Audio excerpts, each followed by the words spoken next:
Dalam rangka mendukung capaian dan penilaian Kabupaten Layak Anak di Kabupaten Tapin, Dinas Pemberdayaan Perempuan dan Perlindungan Anak Kabupaten Tapin menggelar pelatihan konvensi hak anak sekaligus monitoring evaluasi tenaga sumber daya manusia informasi layak anak tahun 2025 di Aula Tamasa Setda Tapin. Informasi layak anak sendiri merupakan informasi yang disesuaikan dengan tingkat kecerdasan dan usia anak, serta melindungi mereka dari konten yang berbahaya. Ahmad Jislan selaku Kabid Pemenuhan Hak Anak DP3 Tapin menyebutkan, pemberian pelatihan kali ini diharapkan mampu memberikan ilmu dan pemahaman terkait pembentukan anak di Tapin kepada peserta yang terlibat. Tujuan sendiri untuk pelatihan KH atau kompetensi anak bagi sumber daya manusia, pelayanan lah di Kabupaten Tapin, khususnya misalnya pengapaian publik, ruang permainan anak, kemudian perpustakaan sekolah, bisa mendapatkan ilmu-ilmu pengetahuan tentang bagaimana itu indikator-indikator dalam pemenuhan anak di Kabupaten. Oke, coba yang terlibat peserta pada hari ini siapa aja, Pak?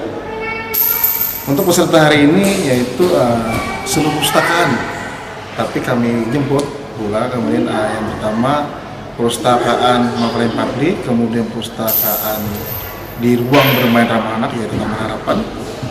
Kemudian ada perpustakaan sekolah dari sekolah dasar, kemudian dari sekolah menengah dan SMA dan SMK.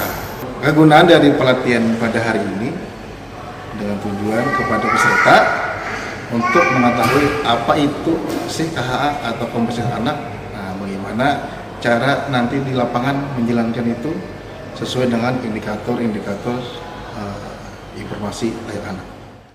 Hal tersebut pun ditegaskan pula oleh Mitya, PLT Kepala DP3 Tapin, yang berharap agar seluruh peserta dapat menjadi agen perubahan untuk mendukung lingkungan dan informasi yang sehat, layak, serta pemberian hak anak menuju Kabupaten Layak Anak.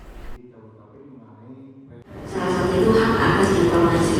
Namun di sini bukan sekedar informasi, tapi anak-anak ini berhak mendapatkan informasi yang layak, yaitu informasi yang sesuai dengan usia, aman bagi mereka mendidik, membangun karakter, dan tentunya bebas dari kekerasan, pornografi, ujaran kebencian, serta hal-hal negatif lainnya.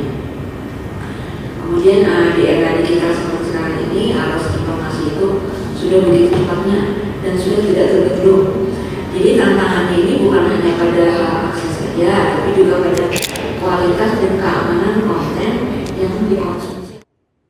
Andrian Anwari, narasumber dari Provinsi Kalimantan Selatan, menyebutkan bahwa salah satu hak anak adalah dengan mendapatkan informasi yang layak sesuai usia mereka. Dirinya pun turut menghimbau agar kegiatan ini menjadi salah satu upaya bagi setiap pemberi layanan untuk memahami terkait pemberian hak anak dengan informasi yang layak.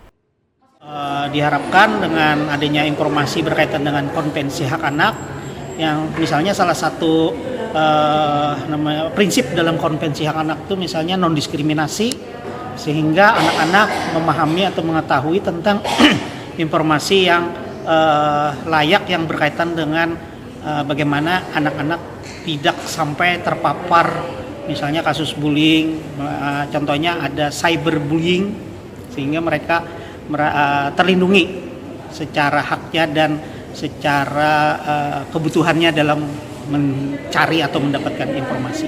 Mudah-mudahan dengan kegiatan ini tadi kan ada mewakili beberapa unsur, baik itu tadi ada dari dunia usaha, dari beberapa organisasi, ada organisasi masyarakat juga, dan organisasi perangkat daerah lain yang di luar bidang pendidikan.